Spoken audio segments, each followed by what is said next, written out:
The Vortex and Mysticism by Xus Casal. The following lecture consists of two sections from Chapter 5, called Making a Soul and The Power of Imagination, which introduce us to the tradition of sefer Yetzirah, which in esoteric tradition is known to be the source of Kabbalah, as well as a guide to give life to your own reality. Section 1. Making a Soul. It is written, "And Avram took his wife, and the soul they had made in Haran." Genesis 12:5. The simplest meaning is that they acquired servants. The esoteric texts, however, interpret that Avram, together with his wife Sarah, literally made a soul. They formed a golem through the system taught in sefer Yetzirah. A golem is a man-made figure of clay, later infused with life through divine recitations of letters and the sacred name. In those recitations, the person must permute the letters of creation, forming codes, and animate each part of the body with their mind. "When I was made in secret, your eyes saw my golem." Unfinished Mass. Psalm 139:16. A story says that on the eve of every Shabbat, the students of Yehuda Hanasi, known as Hanina and Hoshea, used to create a delicious calf by means of the sefer Yetzirah and ate it on Shabbat. Sanhedrin 65b. The sages use a word game which is not appreciated in translations.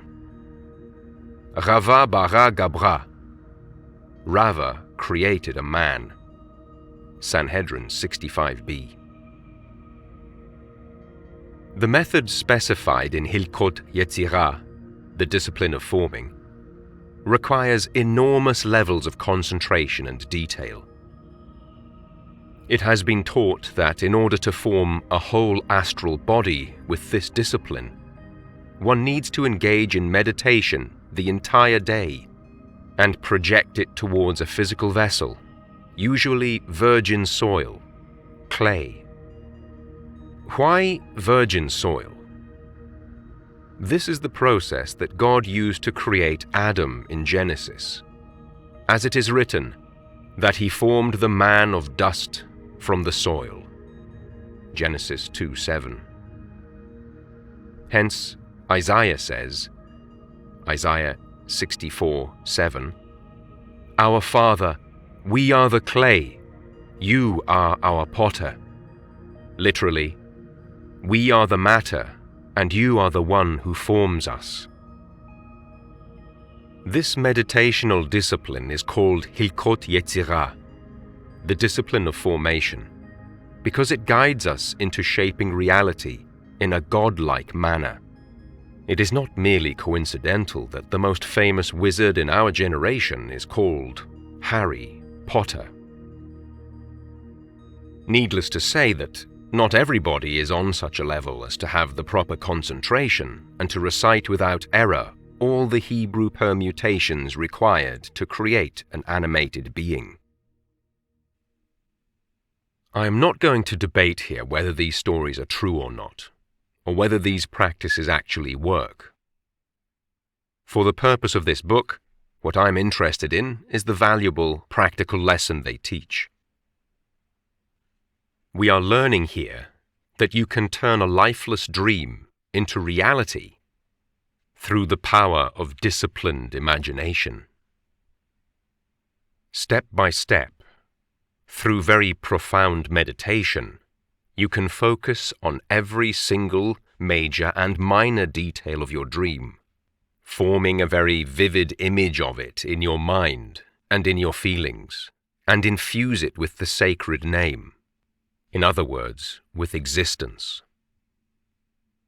You make a soul for it with your imagination, through your emotions, through your words, until it becomes alive to you. Like the Talmud says, it becomes delicious. You can taste it, touch it, feel it, smell it, hear it, etc. If you are successful, it will descend from the astral world into Malkut, the world of clay, the material world, and you will eat it on Shabbat. He who has ears to hear, let him hear. This is the meaning of the words that the sages taught. If the righteous desired so, they could create a world. Sanhedrin 65b. What interferes in the creation process? The sages respond that a corrupted evil mentality does, as it is written, "Only your iniquities differentiate between you and your God." Isaiah 59:2. We are then called, in Psalm 8:6, a little less than God. Cross-reference Bahir, number 196. It is imperative to purify mind and body through the 613 paths of connection, mitzvot. This is the end of the shiur. Section 2. The power of imagination. When it comes to reproduction, the mystics say the human seed begins in the mind. It then travels all the way through the body to the reproductive organs. It is by the excitement of the mind that the seed is sent from the body. Then, once it is delivered in the proper vessel, the female womb, there is a period of 40 weeks gestation, and only then a new human being is born. This new human being, therefore, was first conceived in the human imagination. Why 40 weeks? 40 is the value of the letter Mem, which means water, Ma'im, and is the pictograph of a womb. The numerical value of the word valad, offspring, embryo, is also 40. As we all know, water also symbolizes heavenly, supernal wisdom. A man cannot adhere to the Creator except through faith, that is, dat, knowledge. Avraham believed God, and it was reckoned to him as righteousness. Genesis 15:6. If a man has a goal or a vision for the future, he must accept his vision as truth, no matter what the current world seems to display. After all, the physical world is merely a screen, a filter of God's light. Thus the man of Tarsus taught that He, God, calls things which have no material existence into existence. Romans 4:17. This takes a gestation time. The principle of creative faith is this: there is a God. He rules the universe. He is not a being far from me, but He is within me. He can do anything, and I am a reflection of Him. Although I am living in this current vortex of reality, I am thankful for it because it serves a purpose. In the meantime, divine providence is gestating my escape, just like divine providence helped Joseph to escape from slavery. Not all your goals are achieved automatically. Not every process of gestation lasts the same. Lamech foresaw the end of his wicked generation, and named his newborn child Noah. Rest. Genesis 5:29. Noah saw the great flood through his faith, and the actual flood took place after 3 periods of 40 years. Then it flooded for 40 days and 40 nights, and then a new world emerged out of it. Yitzhak's wife could not have children, They waited 20 years, that is, 6 periods of 40 months, for the miracle to occur. Moses lived 3 periods of 40 years, after which his vision of inheriting the land of Israel came into being. The last period of 40 years was the time required for a new generation to arise, Numbers 32:13. He also spent 3 periods of 40 days and 40 nights on Mount Sinai, receiving the revelation of the Torah and bringing atonement for Israel's sins. Goliath the giant challenged the people of Israel twice a day for 40 days, and then the greatness of King David was revealed. Prior to the famous battle between David and Goliath, the kid had already foreseen his victory in his imagination, and he had absolute certainty of how things would unfold. "I will slay you and take off your head, and the earth will know that Israel has a God, and he will deliver you into our hands." 1 Samuel 17:46-47. Between the conception of your promise and its actual physical birth, there is a gestation time, a process of giants and floods which attempt to kill your child. This is where authentic faith in the Creator is essential, because without faith, your baby has a high chance to die, or to have a premature birth, so to speak, which is going to bring forth into the world an unfinished, imperfect creature. This is a secret in the verse, "On the 7th day the child died." 2 Samuel 12:18. You will not find faith anywhere else outside of your own imagination. The matter is in your mouth and in your heart, Deuteronomy 30:14. It is where your mind is engaged in the process of creating and defining reality through the absolute certainty that the Creator dwells within you.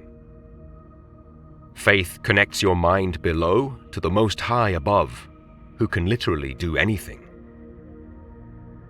Bringing forth pure will through the faculty of imagination is the closest thing a man can do to resemble God's creative power. Then he must confess it with the lips. Years ago, I was unemployed, lacked the economic resources to do literally anything, and every job I applied for seemed to reject me. My ex-wife worked as an English teacher at an academy, and I personally felt materially and spiritually worthless in that situation. One night, I envisioned myself having my own business, even though everything on the outside yelled, "It is not possible." I told myself, "Wow, it is wonderful being in a job that I feel confident I can do. I own it, and I love it. I could even feel and hear my job's atmosphere." I woke up that morning in such feeling and I said, "Let it be so, King of the universe. As it is written, in a dream, a vision of the night, when deep sleep falls upon men as they slumber on their bed, then he opens the ear of men." Job 33:15. I repeated this same process several times. A few weeks later, I was told that the English Academy was up for sale. I took it as a sign, and we went for it. At first, the banks refused to give us any loans because we could not afford them, literally. Our bank account was near to zero. Later on, the owners increased the original price. These were Goliath, discouraging Israel for 40 days, attempting to kill our dream. I did not surrender, not even 1 second, because there was a burning desire inside of me and an irrational confidence in God's power to do anything. In a matter of months, and in the very last week before the payment deadline, we finally bought the academy, and I obtained my first experience as an entrepreneur. This is the secret in the verse, "Under the apple tree, the heart, I aroused you. There your mother, Binah, conceived you. There she who was in birth pangs gave you birth. Place me like a seal on your heart, like a seal on your arm. Many waters cannot quench love." Song of Songs 8, 5-6. Here ends the shiur.